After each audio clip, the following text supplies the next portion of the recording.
실무 사례를 중심으로 한 과학수사 7번째 시간입니다. 이거 할 때마다 긴장이 됩니다. 아니, 그거 왜 어렵지? 실무 사례를 중심으로 한 과학수사 7번째. 왜 어렵지? 그냥 그러면 다음부터 우리 김유희 프로파일러 괜히 좀 꼬이니까 과학수사 7번째. 아닙니다. 실무 사례를 중심으로 한 과학수사 7번째. 다음번엔 이렇게 8번째 하겠습니다. 방송을 5기로 할 필요는 없는데. 네. 좋아. 오늘 하는 거는요. 이거 외국인 토막살인 사건이에요. 이 서울경찰청 과학수사계에서 했던 거. 이거 혹시 09년도니까 그때 우리 김유희 프로파일러 서울청 과학수사계에 있을 때 아닌가? 네, 맞습니다. 그러면 본인이 한 건가 이거? 저는 아니고요. 이제 뭐 여러 팀이 있으니까. 네, 여러 팀에서 했었고 저는 이제 이 사건 PPT를 만들거나 이제 이런 일들을 했었어요. 그리고 수사 과정을 좀 많이 봤었고 이건 사실 프로파일러가 이렇게 투입이 되지는 않았어요. 그럴 상은 아니에요. 이거는 과학수사 내 보니까. 근데 기억은 나요. 그래요? 네. 이게 09년 7월 19일 날이니까 한여름에 네. 오후 2시경 14시경에 서울 중구에 있는 뭐 땡땡땡 화물 운송 사무실이라고 그래요. 근데 이제 아마 여기 운영하는 사람들이 우즈베키스탄 사람들인가 봐. 우즈베키스탄. 네. 그 우즈베키스탄 사람들이 거기에서 국제무역하고 송금업을 주로 했던 사람들인가 봐요. 네. 근데 그 사무실에서 근무하던 그 우즈베키스탄 사람 40살이네요. 남자가 전화를 한 통 딱 받아요. 전화를 받더니 그 옆에 사람한테 얘기해요. 현금 25,000불. 빨리 좀 줘. 그걸 들고 나간 이후에 실종돼 버린 그런 사건이에요. 네, 그 정도 돈을 갖고 이제 분명히 사람이 돈을 갖고 나갔는데 그 후로 연락이 안 되는 거예요. 그래서 실종이 되다 보니까 이제 주변에서 이 사람 어떻게 된 거냐라는 생각을 하고 있었는데 한 6일 지난 실종 신고는 그러니까 했겠죠. 네, 이제 아마 근데 외국인이니까 네, 마땅치 않았나 보다. 마땅치 않았을 것 같아요. 제가 실종 신고가 됐었는지는 기억이 안 나요. 근데 7월 25일 날 한 6일 지난 저녁 6시 30분쯤에 인천 중구, 그러니까 공항 주변에 주변이네. 해안가에 있대요. 인천 중구. 그렇지. 인천공항 중심이 전부 해안가잖아요. 그쪽으로. 해안가. 이게 서울 중구에서 나간 사람이 인천 중구 쪽에서 그 검정색 여행 가방 속에 절단된 시체로 발견이 된 거죠. 토막 사체로 발견됐다는 얘기죠. 그러니까 25,000불 들고 나간 이후에 완전히 연락이 두절돼서 이제 생활반응까지 다 없어진 거겠죠. 네. 아마 실종 신고는 어떤 형태로건 됐을 것 같고요. 네. 그리고 이제 한 6일 지난 다음에 이 공항 주변에 있는 해안가에서 검정색 여행용 가방 속에서 토막 시체로 이제 발견이 됐다는 거예요. 현장 사진 상황이 어떻게 돼요, 이게? 검은색 가방 속에 이제 사체가 있잖아요. 그러니까 맨 처음에는 신원이 확인할 수 있는 것들을 이렇게 우리가 그렇죠, 확인하는데 딱 봐도 사실 외국인 시체는 그렇죠. 그렇게 그 부패가 되지 않으면 알 수 있거든요. 그랬을 때 지문 같은 경우 외국인들 같은 경우 이때 당시에도 등록이 안 돼 있었을 거예요. 그것 때문에 이제 문제 좀 있었죠. 네, 그렇게 되면 이제 이 사람 신원을 확인하는 방법들을 이제 찾게 되는데 그때 가장 유효한 게 사실은 뭐 DNA가 그렇죠. 있으면 DNA인데 다행히 이 사람 같은 경우는 또 이제 사무실 직원이랑 또 확실하게 어떤 직장이 있다 보니까 그거 확인하는 데는 좀 시간이 오래 걸리지는 않았던 것 같더라고요. 그러니까 실종 신고는 바로 했네요. 25,000달러 갖고 나간 다음에 연락 안 된다고 경찰한테 신고하니까 경찰이 출동을 해서 그게 언젠지는 명확히 안 나오는데 현장 주변에 CCTV를 확인을 했어요. 그래서 그 사람이 나가는 장면까지는 확보가 돼 있었던 거고 그 상태에서 이 사람을 찾으려고 노력을 하던 중에 6일 정도 지난 다음에 시신이 이제 발견된 거예요.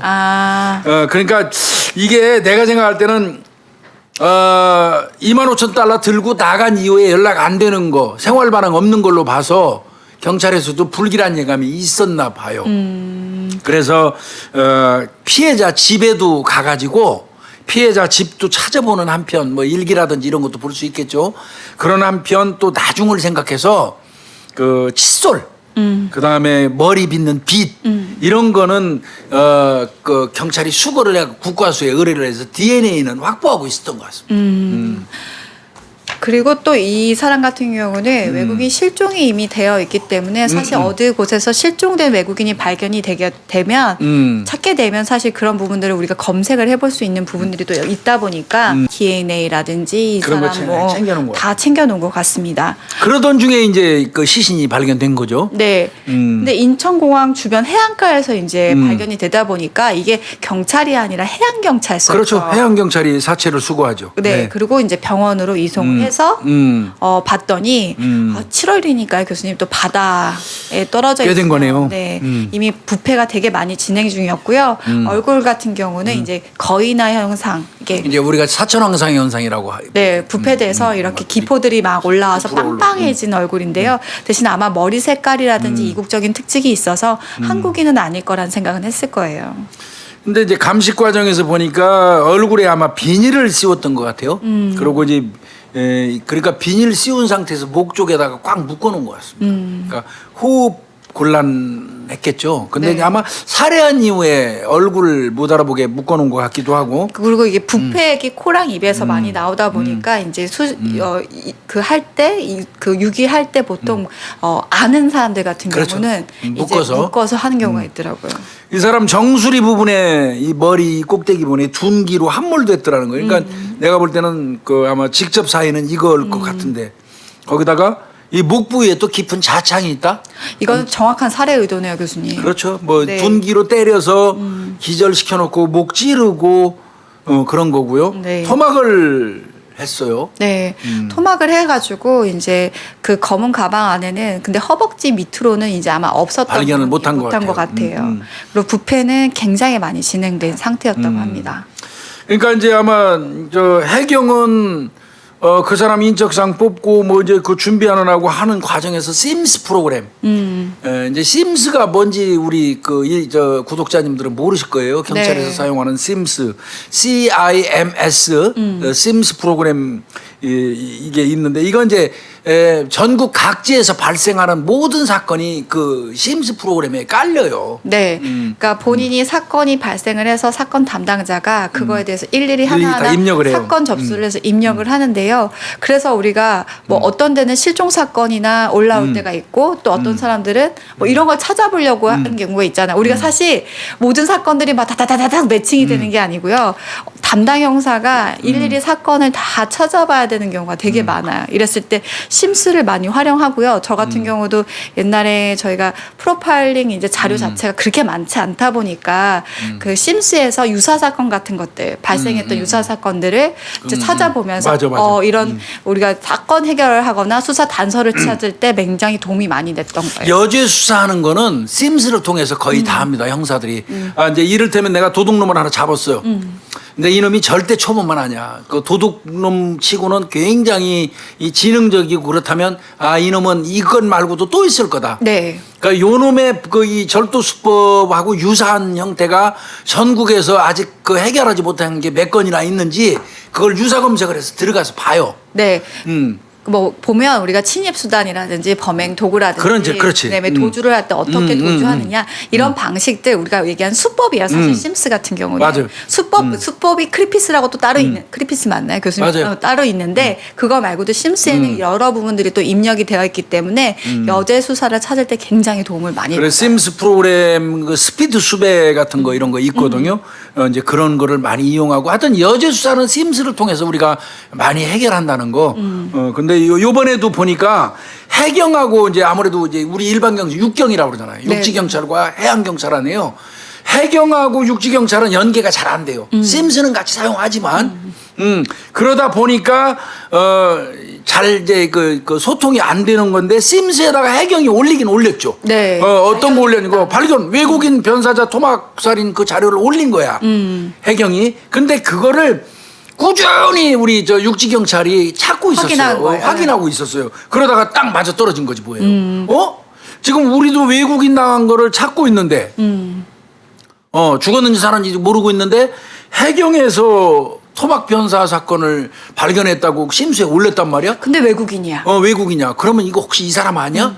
이런 생각이 들으니까 미리 그 DNA 칫솔하고 빗을 가지고 확인해 놨잖아요. 네. 그것만 있으면 그 시신에서 발견된 DNA하고 대조가 가능하잖아. 네. 동일인인지. 네, 네. 여기 참 이거 잘한 것 같아. 근데 이거 되게 쉬운 거 아니야라고 생각하는데 천만에요. 아니거든요. 계속 관심을 두고 계속 검색을 해서 혹시 여기서 발견되지 그럼요. 않았나 아니면 지금 이거 해양청뿐만 아니라 다른 지역에서는 혹시 뭐 발견된 시체가 있는데 신원이 확인이 안 된 것이 있냐 이런 것들을 계속 그럼요. 그 관심을 두고 서치를 했을 때 발견될 수 있는 건데 이렇게 했다라는 거죠. 그래서 이제 이게 아마 이거 매치가 된 것 같고요. 뭐 그 과정에서 이제 육경이죠. 여기서는 이제 육경, 해경 나눈다면 육경 같은 경우는 25,000불 가지고 나간 거 확실하게 확인됐고 25,000불 가지고 나갔다는 것도 확인해야 돼요. 네. 그 사무실 직원만 일방적으로 믿고 혹시 이제 이거는 절대 아니지만 혹시 이제 형사들을 수사할 때 항상 의심해서 시작하잖아요. 이 사람이 자기 동료가 25,000불 들고 나갔다고 우리한테 신고를 했는데 혹시 이 사람 해쳐버리고 25,000불 쓱싹 했을 수도 있어요. 그렇죠. 그러니까 저 신고자도 사실은 경찰이 굉장히 신경 써서 봐요. 그리고 25,000불이라는 근거가 어디에 있는지 이제 계좌라든지 이런 걸 통해서 확인을 분명히 해요. 저는 기억이 났던 게 이 CCTV가 이 우즈베키스탄 그 피해자가 CCTV에 딱 잡힌 게 있었어요. 그래서 그러니까. 나가는 게 있어서 그 확인된 장면을 저는 그때 봤던 기억이 있어가지고 그래서 아마 그쪽에서도 실종 신고 받고 사실 과연 그렇다면 이 사람이 또 범죄와 관련된 사람이어서 뭐 그럴 수도 있잖아. 이 피해자 자체가 그렇죠. 그러다 송금업무하면 위험하거든요. 그러니까 이 피해자일 수도 있지만 또 이 사람 범인이고 잠적한 것도 그렇죠. 있다 보니까 여러 가지 수사를 했었는데 보다 보니까 이제 그 또 토막 시체로 발견되고 그래서 이제 아까 교수님 말씀대로 신고자의 말이 맞았습니다. 마지막 전화 걸었던 사람이 갖고 나오고 그래서 들고 나간 거 아니에요? 그럼 전화자를 확인해야죠, 교수님. 마지막으로 통화한 사람. 그렇죠. 그래서 피해자의 통화 내역을 딱 봤는데요. 마지막 통화자가 우즈베키스탄. 그 나라 사람이구나. 근데 40대의 사람으로 특정이 됩니다. 그래서 이제 그러면 그 사람을 또 이제 알아보기 시작해. 이제 어떤 사람인지. 카지노 도박 많이 하고 또 채무도 되게 많고 이런 결과가 나온 거예요. 탐문 수사 결과가 이렇게 나온 거네요. 그래서 이제 하나하나 사실 이게 토막 시체가 발견되면서 또 이것이 피의자가 특정이 되면서 수사는 또 활기를 띠게 됩니다. 마지막 통화자가 있었고 그 통화자를 확인하다 보니까 같은 우즈베키스탄인이고 또 이 사람 같은 경우 채무도 많고 도박도 많이 하다 보니까 이 25,000불의 행방이 사실 이 사람과 살인과 관계 있지 않을까라는 생각을 하게 된 거죠. 일단은 그럼 이제 그 사람 마지막 통화자가 용의자니까 그 사람 집에 가야겠죠. 네. 집에 가고 그 사람 차도 살펴보고 정밀 감식을 해야 되겠죠. 그런데 그 과정에서 의미 있는 게 나왔어요. 저 이거 기억나요. 이게 다용도실 다용도실 네. 드럼 세탁기 때문에. 네, 거기 틈이었어요. 그래서 그러니까 그 문 틈에 그러니까 저희가 제일 먼저 집을 가면 뭘 하냐면 세탁물들을 항상 봐요. 당연히 보죠. 네, 세탁물이 본인이 그 범인들 같은 경우는 옷을 갈아입는 경우가 많기 때문에 보통 세탁을 하면 모르겠는데 세탁을 안 했을 때 그 세탁물에 피해자의 혈흔이 발견되면 그건 진짜 교수님 빼박이잖아요. 근데 옷을 보는데 없었어. 사실, 옷은 없었는데 보다 보니까 드럼 세탁기 안에 요 틈 사이에 이렇게 피해자 혈흔이 있는 거예요. 미세 혈흔이. 네. 근데 이제 그때까지만 해도 피해자 혈흔인지는 몰랐겠지. 일단 혈흔 반응 나왔고 차량에서도 나왔네요. 트렁크에서 혈흔하고 모발이 좀 나왔어요. 내가 늘 말씀드리지만 아무리 치워도 나옵니다. 이거 진짜 다 뒤지면 다 나와요. 네. 그래서 그 드럼 세탁기 문틈 사이 그 틈에서 혈흔 반응 나오고 차량 트렁크에서 모발하고 혈흔 반응이 나오니까 이건 이제 긴급 감정 의뢰를 하고 그 다음에 그 집에 대형 가방이 여러 개 있었다면서요. 이게 그래서 가방이, 우리가 보면 또 이게 그 또 비슷한 가방이 많이 나오면 의심할 수밖에 없는데 그렇죠. 이 사람한테 물어봤어요. 그럼 너 이 가방 왜 이렇게 많아? 많아. 그리고 너 이때 피해자 유기하려고 이렇게 한 거 아니야? 했더니 아니 나 본국에 돌아가려고 트렁크에 이렇게 많은 거다. 라고 막 처음에는 그 부인을 했다고 합니다. 그러니까 이제 자기네 나라 갈 때 이제 짐 같은 것을 한국에 생활하던 거 다 넣어가지고 들고 가려고 여러 개 준비했다. 그럼 말은 되잖아요. 그렇죠. 근데 우리가 또 여기서 멈출 수는 없잖아요. 일단 이제 혈흔이 발견됐고 뭐 가방은 있지만 용도를 부인을 했고 그러면 이 사람이 돈을 과연 이날 썼는지 안 썼는지 이 피해자한테서 혹시 돈을 받고 이걸 어디서 쓴 건 아닌지 확인을 해봐야 되는 거잖아요. 사실 이 피해자의 동선들을 하나하나 확인을 하게 되면서 CCTV를 봤는데 그 중에서 통화 당시에 출입했던 카지노 CCTV가 확인이 됩니다. 아, 얘가 평소에 카지노 자주 들락거리니까. 네. 그러니까 그 통화하는 당일날 이 사람이 카지노에 출입을 했구만. 네. 그때 왜 그게 중요하냐면 이 사람 당일날 입었던 옷이 있잖아요. 아, 그거 확인하려고. 네, 그러면 분명히 아까 드럼 세탁기에서 혈흔이 폈으면은 뭔가 피가 분명히 있었다라는 거니까 이 사람이 입었었던 옷을 찾으면 그것이 가장 확실한 거잖아요. 그래서 어떤 옷 입었나 보려고. 그날 동선을 딱 봤는데 바로 카지노 CCTV에 이 사람이 딱 잡힌 거예요. 그래서 옷을 봤더니 줄무늬 의류가 이렇게 딱 줄무늬 이렇게 옷에 있었는데 그러면 이제 그거 찾으면 되잖아. 네. 근데 없네요. 없앴겠지. 피 묻었으니까 없앴겠지. 발견은 결국 못한 거네 경찰이. 네. 그렇지만 또 우리가 DNA가 있지 않았습니까? 결국 네. 드럼 세탁기 문틈에서 발견된 혈흔과 차량. 트렁크에 있는 그 혈흔이 DNA가 일치한다는 통보를 받으니까 체포했겠죠. 네. 볼 것도 없지 뭐 이건. 네, 그러면서 이제 처음엔 부인했을 수도 있겠지만 이제 모든 증거물들이 나오다 보니까 검거를 했고 본인도 이제 얘기를 했습니다. 그럼 그 25,000달러 불 어떻게 했냐라고 했더니 도박 자금이었습니다. 그러니까 도박 자금 때문에 집으로 유인해 가지고 살해하고 가방 속에 넣으려니까 우즈베키스탄인들 덩치 크잖아요. 허벅지 밑으로 잘라낸 이유는 가방에 집어넣기 위해서. 허벅지 밑으로 잘라내가지고 바닷가에다 가방에 넣어서 갖다 유기를 한 거고요. 사실 우리가 집을 이렇게 꼼꼼히 수사하게 되는 이유는요. 토막 시체가 발견됐을 때는 분명히 그 사체를 훼손해야 되는 장소가 있어요. 보통 집이다 보니까 집을 꼼꼼히 하다 보면 뭐 하나라도 나오거든요. 근데 그러니까 집에서 살해한 거예요, 이거는. 근데 정말 대단했던 건 거의 안 나왔었는데 그 드럼 세탁기. 거기서 발견 못했으면 힘들었어요. 이게 그래도 얘는 끝까지 이 재판 과정에서도 오리발내 밀었대요. 네. 자기가 한 사실 없다고. 그러니까 한국 수사를 우습게 하는 거지. 안 했다. 그렇게 혈흔이 차 안에서 자기네 집에서 나왔음에도 불구하고 나는 아니라고 끝까지 이제 오리발 내미는 바람에 결국은 범행을 부인하는 피의자 재판정에서 제껴놓고 그 당시에 서울 중부경찰서 과학수사 팀장을 불렀어요. 재판장이. 그래서 너 이거 확실하게 얘가 범인이라고 니들이 지금 재판 회부했으니까 그거 근거 대봐. 직접 진술 증언을 들은 거죠.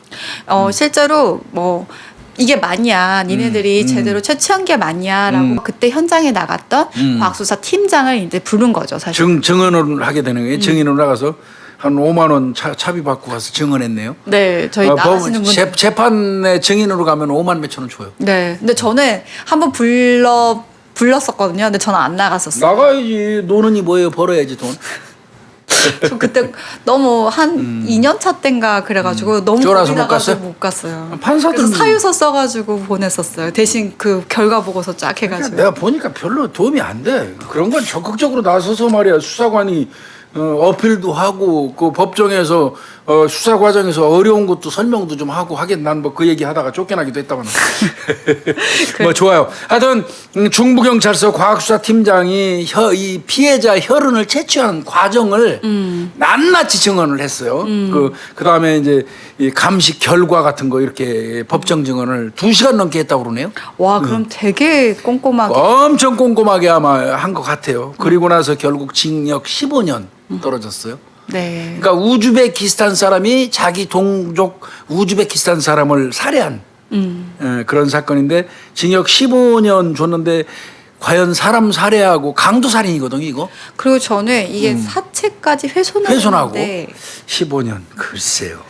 이게 뭐 어떤 게 참작이 됐는지는 좀 모르겠지만 징역 15년이 선고가 됐습니다. 하여튼 이 사건은요 끊임없이 심스 그 프로그램 네. 그 스피드 수배 이거를 아마 내가 생각할 때 아예 거기다 책상에 놓고 한 번 누르고 조금 이따 또 하고 계속 그거 한 거예요. 그랬기 때문에 이게 가능했던 것 같고 공조도 잘 됐네요 보니까 이거. 지금 해당되는 곳이 경찰청, 서울청 중부서, 해양경찰청, 국가수 이렇게잖아요. 엄청 많은 거죠. 경찰청이 들어간 이유는 내가 볼 때 외국인 범죄 사건이기 때문에 이거 외국 수배라든지 외국 공조 때문에 그랬을 거예요. 네. 그리고 서울청 같은 경우는 이제 서해에서 또 그 사건이 토막살인이다 보니까 같이 또 했던 것 같고요. 이거는 감식 과정에서부터 그 용의자 변호사를 경찰이 입회를 시켰어요. 정말 잘한 거예요, 이거. 아, 진짜. 이거 왜 그러냐면 외국인이라고 그래가지고 한국 사정에 박지 않으니까 슬쩍 조작할 수도 있다. 이렇게 생각할 수 있거든요. 그러니까 아예 그 용의자로 선정되고 난 다음에 변호사 전 과정 참여시켜가지고 영상 녹화를 하면서 현장을 검증했어요. 감식을 했어요. 이거 진짜 이거 진짜 잘한 것 같고요. 네. 그래서 또 긴급 감정 같은 경우 빨리 하면서 왜냐면 외국이니까 또 도망갈 수 있잖아요. 그래서 긴급 감정에서 빨리 결과를 받았다는 것도 중요하고요. 또 혹시라도 의심을 받을까봐 과수 팀장이 저처럼 빼지 않으시고 직접 또 법원에 출두해서 증언을 하셨습니다. 그리고 외국인 사건이라고 해가지고 벌써 생활 반응 없으니까 이상하다고 판단하고 나중 생각을 해서 칫솔이라든지 머리빗 이거 회수해서 DNA 여러분들 DNA가 가장 많이 나오는 곳이 머리빗, 칫솔 여기서 많이 나와요. 근데 이게 왜 별거 아니다라고 생각하실지 모르겠지만 용의자가 사실 이거 다 가져가면 외국인들 같은 경우는 애먹어요. 지문도 없고 아무것도 없다 그럼요. 보니까 이걸 그 실종 신고 받자마자 빨리 확보해서 이렇게 갖고 있었고 DNA 채취를 했다라는 건 굉장히 잘한 것 같아요. 그래서 이건 사실은 외국인들 이때부터 DNA 지문 채취 필요성 입국할 때 이게 부각됐던 사건이에요. 이것 때문에. 사실은 이 사건을 계기로 해가지고 외국인들 우리나라 입국할 때 지문 채취하고 DNA 같은 것도 채취하는 그런 제도가 만들어지게 된 계기가 됐어요. 네, 지금 같은 경우는요 입국할 때 지문을 채취를 해요.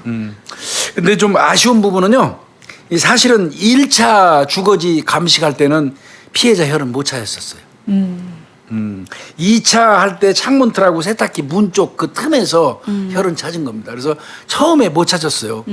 그런 부분이 좀 있었고, 이거 또 우즈베키스탄 사람들 수사하려면 통역인이 있어야 되는데 이게 꾸준히 수사 끝날 때까지 그 사람이 한 사람이 통역해 주는 게 아니에요.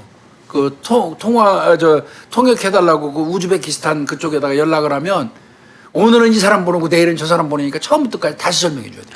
그거 되게 힘들어요. 짜증나요, 그거.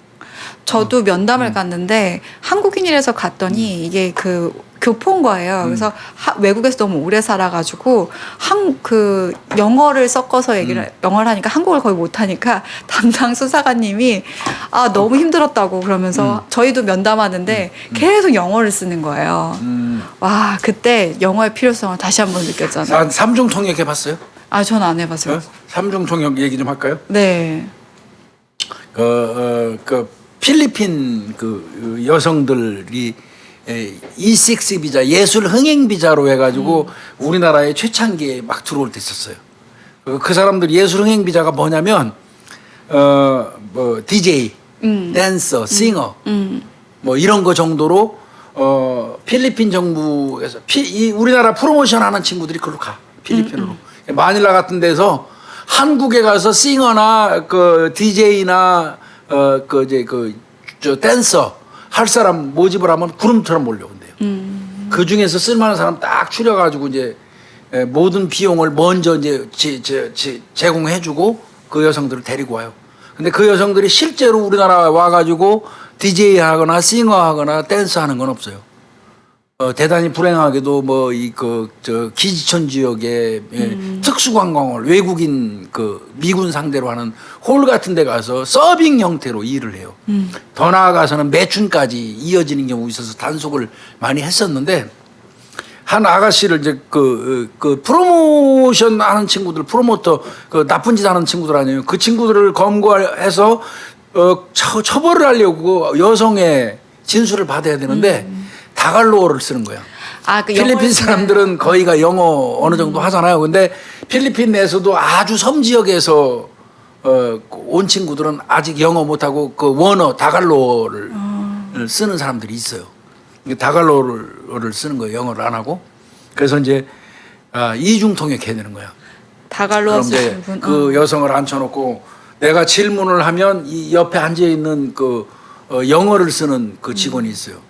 그럼 이제 내가 한국말로 얘기하면 그 영어를 쓰는 직원이 한국말을 알으니까 영어로 이제 듣고 그 다음에 이 사람은 또 다갈로어를 아는 사람 필리핀 여성을 통해서 거기다 얘기하면 이렇게 이중 삼중 통역. 그러니까 한 20분짜리 그 조서 하나 봤는데 한 5시간씩 걸려요. 그리고 이게 만약에 중대 범죄자 같은 경우는 되게 어려운 게 우리가 말을 하는 동시에 그 사람 표정이나 그다음에 이 사람의 행동을 보면서 사실 포착하는 경우가 되게 많은데 통역을 거쳐오면 교수님 그쵸? 이게 파악이 제대로 안 되잖아요. 짜증나더라고. 또 방글라데시도 저쪽 방글라데시 이 공단 노동자들 자기들끼리 집단 폭행 사건이 있어갖고 손목 잘라간 사건이 있었어요. 걔들은 이 정글 칼로 상대방 그 손목 잘라가요. 보복 개념이 아직도 있어요. 사적 복수 같은 게. 그 방글라데시 애들 뭐 이런 애들 그 사건 수사할 때 아주 시골 지역에 있는 아이들은 말이 아예 안 돼, 말이. 그럼 보통 교수님 그 지역 방언을 쓰는 사람을 구하기가 힘들어가지고 같은 방글라데시인끼리도 서로 말이 안 통해. 와, 그런 거 미친다니까. 저 궁금한 게 있습니다, 교수님. 그러면 그때는 보통 누가 조서를 받아요? 그러니까 팀 중에서 뭐 제일 막내, 제일 중간 아니면 제일 힘든 건 막내들 시키는. 전 그게 궁금했습니다. 막내들 툴툴거리면서 이제 막내가 한국말로 전달해주면 한국 사람이 영어로 이쪽에다 얘기를 해주고 영어를 들은 사람이 이 여성한테 또 따갈로어를 하는 애한테 그 영어도 하고 이제 그런 사람이지 다갈로어 하는 사람한테 얘기를 해. 그러면 그 다갈로어를 하는 사람이 이제 이 다갈로어 하는 애한테 물어보면 얘가 대답하면 다갈로어를 알아듣는 사람이 영어로 다시 이쪽으로 줘요. 그럼 영어를 들은 사람이 다시 한국 사람한테 얘기해주고 그 사람이 나한테 말하는 거야. 와, 한 번 질문하면 4단계를 타니까 나중에 막 혈압이 올라. 근데 저 웃기는 얘기를 하려다 내가 그 중간에 끊었는데 나중에 급하니까 한국말 다 하더라고 그 여자. 와. 구속시킨다 그러니까 한국말 다 하더라고. 모르는 척한 거예요? 그렇게 애를 먹이더라고. 그래서 이거는 통역인 그 교체 같은 게 빈번하면 수사 진짜 하기 힘들고요.